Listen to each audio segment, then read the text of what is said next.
On today's live daily news, Texas electric grid operator ERCOT has issued a weather watch for early next week because of the forecast frigid weather. We'll tell you what that means for you. Texas House of Representatives candidate Stormy Bradley was in San Angelo last night. We have an exclusive interview that I did, and a fugitive remains on the run today after assaulting an officer and escaping from the Juvenile Justice Center on Monday. I'm Matt Cotrier, and this is Live.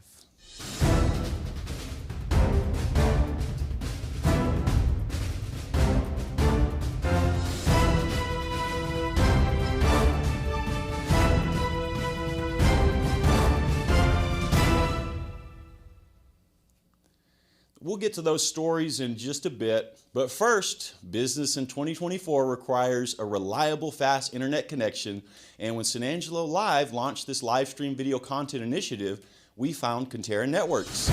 We've been streaming this news show via Conterra's 1 gig up, 1 gig down fiber internet for the past 18 months, and it rocks. Conterra Networks provides access to a business-oriented network. We require Sirius Internet to broadcast live to 5 major platforms like YouTube and Facebook. If you're in business, you're serious like us. So call Todd Smith at Conterra Networks to get serious about your internet at 325-716-8340. That's Conterra Networks, Todd Smith, 325-716-8340. Texas electric grid operators issued a weather watch for early next week, stressing they expect normal grid conditions through the forecast cold spell. Temperatures are expected to drop to the teens in part of the state Monday and Tuesday and could put an additional pressure on the electric grid, according to ERCOT. But ERCOT says, though, that they anticipate normal conditions and plenty of power available. So hopefully it'll be all right. So you can read more about that on sanangelolive.com. 2 juveniles wanted for escaping the Juvenile Justice Center on 19th Street Monday night were captured last night. As we reported Monday, 1 adult and 2 juveniles managed to escape from the JJC after assaulting an officer. The adult remains at large today. San Angelo Police released more information on the fugitives, and you can read more about that one as well at sanangelolive.com. Texas House of Representatives candidate Stormy Bradley was the keynote speaker at the San Angelo Tea Party meeting at the bus station Tuesday night. Bradley is running against long-term state representative Drew Darby in the March Republican primary. You can watch an exclusive interview with Stormy Bradley on sanangelolive.com. And San Angelo Live is now accepting endorsement letters from candidates in the March 5th, 2024 primary election. Those letters to the editor will be accepted and published through late February. You can read more about that as well on sanangelolive.com. Turning to the weather now. So a strong front will sweep across the region Friday, ushering in very cold temperatures and gusty winds. Wind chill values are going to be in the teens and are expected Friday morning. The real concern arises from an impending Arctic air mass that's building this week by Sunday. That cold front will drop temps 20 to 30 degrees immediately after its passage. By Monday and Tuesday mornings, lows will plummet into the lower mid-teens with wind chill values several degrees below zero north of San Angelo to the Brownwood line. Now is the time to prepare for the cold by wrapping pipes, bringing in plants, providing for your pets. Make sure if you have pets that are outside, bring them inside, give them a break. It's freezing cold, bring them indoors. And if you must leave them outside, please make sure that they have access to shelter, to food, to fresh water, and all that good stuff. And stay with us. We'll have an interview segment followed by sports. But first, here's a word from the Bass Bunch. 2024 means savings galore at Jim Bass Mazda. Why not drive off our lot in a new 2024 Mazda CX-90, priced right at just $41,999? While you're here, be sure to ask about 0.9% APR financing. This SUV offers a third row and is built with you, your passengers, and your journeys in mind. Hurry! These are limited offers, and you can only get these deals at Jim Bass Mazda, the corner of Houston Hart and Arden Road, or shop 24/7 at bassbunch.com. If you have been injured, call Jay Chandler Law. You want an honest partner who will tell it to you straight. A proven advocate right here in town. Together, let's hold them accountable. I'm here with head coach of the Central Lady Cats, Arsenio Jeter. Coach, another big win followed off of that great win against Friendship. Now 2-0 in district. Just give me your overall thoughts on the ladies' performance tonight. I feel like we played hard. Our effort is always there. That's never going to be a challenge for us. I feel like we kind of kept a couple buckets and points off the board. Missing some bunnies and stuff like that, wide open layups. But we'll go back to the drawing board, get that cleaned up, and then be ready for the next one. So it was a big performance, especially from Harn and Wierzawicki, and there's several of them, right? Yeah. What does it take to continue that level of production throughout the rest of this district season? It's just those big names playing hard. Anna, she's always when she's playing good to feed off of Nevaeh and to kind of fuel that fire for Nevaeh. When those two guys are playing good and scoring points, that's always good for us. And then whenever McKenna can get in there and help and put in a couple buckets, and Alexis hit some big threes, Sydney taking care of the ball the way she did, all that put together leads to a lot of success. All right, Coach. Well, congratulations on the win. All right, thank you. So we were on vacation, family vacation, having a good time, and we get the call. I mean, it was a river. It was a river in our house. That's the big thing, is we kept wondering, how bad is it? It was devastating. I was like numb. It's like, how are we going to handle all this? What are we going to do? And they called Carpet Tech, and they were here within 20 minutes. One of my questions was, yes, it needs to happen, but how does it need to happen for the insurance? That was all handled, and so that was another load off of my shoulders and made me feel like we were in good hands. And welcome back to the show. Joining me today during our interview segment is Michele DeRusso. Michele, thanks for being here. Thank you. Thank you for having me. Now, the reason you're here is because you are currently a candidate for Tom Green County Commissioner, Precinct 1. Correct. In the March Republican primary. That is correct. March 5th. March 5th is the primary, and early voting will start about 2 weeks before that. February 20th. Okay. And this is the major election that qualifies you for the November ballot. Right. And pretty much in Tom Green County, this is the election. This is the election. Yes. Precinct 1 has an incumbent county commissioner, Mr. Holscher. So, yes. First of all, let's go. Who are you? I mean, what is your background? So I grew up in Wall. My maiden name was Schneers. Many people know the Schneers families in Miles, Rowena, Wall, all around there. I'm a third generation Tom Green County person. Mm-hmm. My grandfather moved to Tom Green County when my dad was 10 and bought a farm, and there you go. Okay. And off you go. And so I grew up, went to Wall ISD, graduated from there, went on to Angelo State University. Okay. Got a bachelor's in accounting, and then started my career. My first job out of the get-go, which is kind of ironic now, was as a sales tax auditor for Bullock's Raiders. You remember those days? Yeah. Yes, Comptroller of Public Accounts, Bullock's Raiders. Wow. And Ann Richardson, I'm dating myself now, I Yeah. know. Ann Richardson was the governor, I think, at that time. Yeah. And that was an interesting way to start a career in accounting. Wow. And I did that for a couple years, and I got, let's just say, I got dried out behind the ears pretty quick, and then went on to other industries and businesses. Okay. So auditing sales tax has a direct connection to dealing with public money. Yes, yes. Which is what commissioners do. Yes. So that was my first experience with sales taxes, how they're broken down, what portion goes to the state, what portion goes to the county, what portion goes to the city. And of course, I was working in the Metroplex at the time. And so there you have MTA taxes, and you'd have different, taxing jurisdictions, water, etc. different things. And that's that is pertinent to being a county commissioner. And the basics are there are 4 county commissioners That's and 4 right. county precincts, and that's according to the Constitution of Texas. Precinct 1 happens to be the northeast. That is quadrant, correct. Yes. Tom Green County. Yes. So why in the world would you want to be a county commissioner?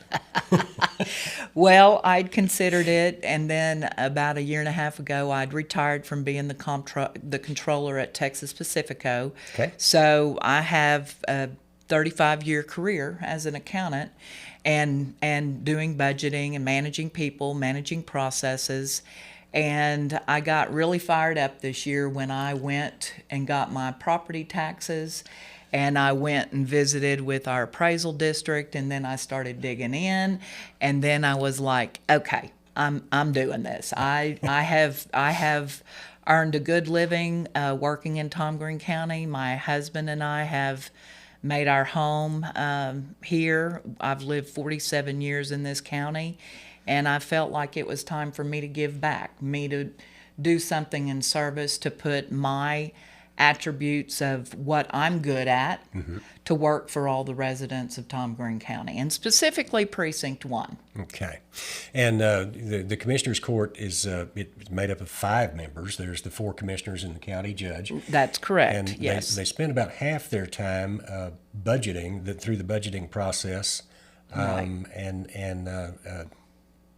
collecting property tax and budgeting and spending that property tax. That's right. And as of the 2022 audited financials, which I sat down and looked at for a little bit last week, 75% of the revenue that comes into Tom Green County is from property taxes, and only 22% is the sales taxes. So in order to keep that balance and keep those taxes from going up, we've got to be proactive about some things. And I feel like I'm the person that can bring that energy, enthusiasm, and skill. You know, that's what I did to earn a living, and I think I'm pretty good at it. And I've in the different jobs I've been in, I've implemented process improvements and streamlining workflow, just a bunch of different things that I think I can bring to the county that are needed. So. And the property tax was a huge issue last year. And the mayor called it a crisis. Our state representative called it a crisis. And then the legislature went in and addressed some of that. They did. And now it's a new ball game under the new state laws. So a little bit. So my concern is that raising that $100,000 exemption will help the residents of the county for a little while. Okay. But what's going to happen is if people continue moving to Texas and growth continues the way it is, those savings will be eaten up rather quickly. So we've got to be good stewards of what we have and where we're going in the, you see where I'm headed with that? Oh, yeah.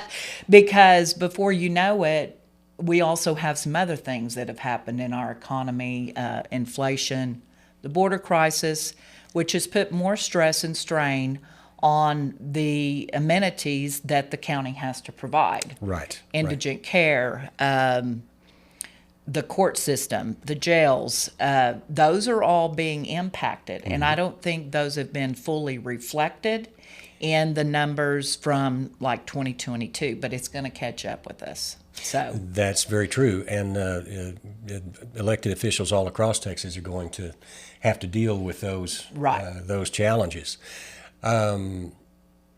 Let's see. This is where the point where we could talk all day about. I know we could. But this is where I turn the mic over to you. I generally forget something or leave out something that's important. So I'm going to let you take over the mic and. Well, we kind of skipped over my background and kind of went straight to the meat. So let's do a little bit more on who I am. So I've like I said, I don't know if I said this already or not, but I've lived 47 years in Tom Green County. Okay. Of my 50 some odd. I don't want to be exact. Women never want to give away their age. But most people that know me know I don't really care. But anyway, I've lived 18 years in Precinct 1 at my current home, which my husband and I built together. And I have one daughter, and she's in college. And I don't know if there's much else that's important to know about me. But all right. I'm a family person. I'm a religious person. My faith guides me in most of the things that I do. Actually, all the things I do. And I'm doing this as a calling, not because I need a job. I don't, I'm doing this as a calling and as service to the constituents of Precinct 1 and to Tom Green County. All right. Now, it's coming up pretty quickly, the primary in March, March 5th, and early voting is the 20th, as you said, of February. So how do people find out more about you? Do you have a website, Facebook, and that sort of thing? I have a Facebook page, Michele DeRusso for County Commissioner Precinct 1, and it is public, and I do post things out there. I haven't decided to do a website yet because I don't know that many people use that mode of whatever anymore. They pretty much use social media is what I've been told. I don't know. My 19-year-old would know more about that than I do, and I've told her, no, I'm not doing a TikTok. So I'm with you there. I don't TikTok. I'm not. No, I'm not. Okay. But I will say I've been walking the last Saturday we spent 8 hours in Moretta, very best miles area, not miles per se, but Tennyson Road, and we met a lot of neat folks, and then I've been out walking. So I sound a little hoarse because the wind's been blowing, and I almost canceled today just because I'm like, kind of gravelly, but that's okay. That's right. Okay. We were talking about that earlier, and you should be hoarse now. Yeah. This is the time. And I have a feeling it's only going to get a little worse as I go along, but that's okay. Is there anything else you want to ask me? Now, what part of San Angelo is Precinct 1? Okay, so when you look at the map, you really have to get your spyglass down and look at it.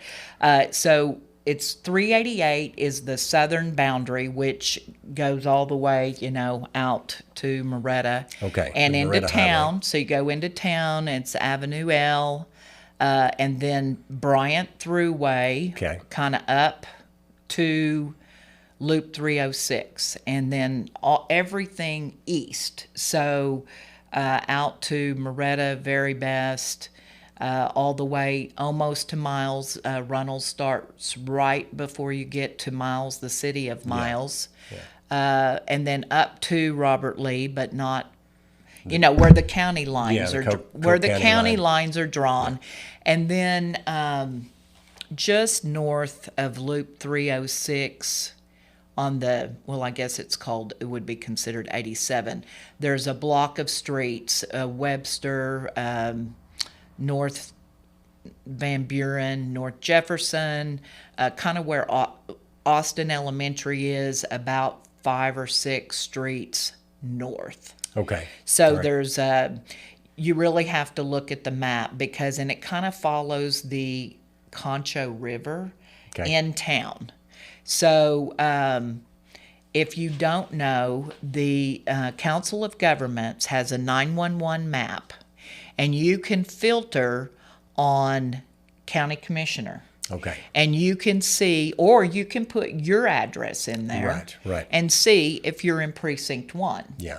And if you are a current voter registered in Tom Green County, you will get your I wish I had brought mine. Yeah. Your voter registration card, which you just got in the mail. It's yellow this year. Yep. Yellow and white for the whole state of Texas. I just learned that yesterday.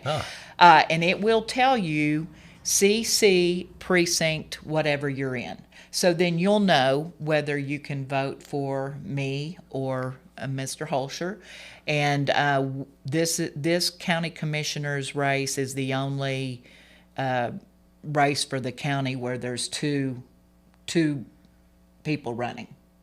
Okay. So Rick Bacon is also up, but he doesn't have somebody running up against him. So okay, but there will be an opponent in the November general election for Rick. Yes, and for you guys. Yes. So this race, if I win, and hopefully I will, there is also we have a Democrat opponent. So it is very important for everyone, as my button says here, get out and vote.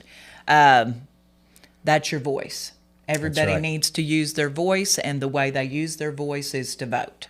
And this is with the presidential election, so that should help. That usually help helps the turnout, and it should help the primary turnout as well. Yeah. So that's important. Get out to vote, and if you don't know if you are registered in Tom Green County or if you're at the right address, you can call up Vanna's office at the voter registry. When it comes to unique pieces you can't find anywhere else, Kano's Diamonds and Coins is your one-stop shop. With over 24 years in the diamond and coin industry, Kano's Diamonds and Coins is West Texas's choice for diamonds, jewelry, coins, silver, and gold. Owner Bill Kano stands by his work and offers free consultations, including estate jewelry. Don't just trust anyone with your valuables. Come see the staff at Kano's at 1016 West Beauregard in San Angelo. Well, guys, that's it. That's our news for today. Thanks for watching the only locally owned news show in the Concho Valley and for making San Angelo Live the most read source in the Concho Valley. We'll see you tomorrow for some more news.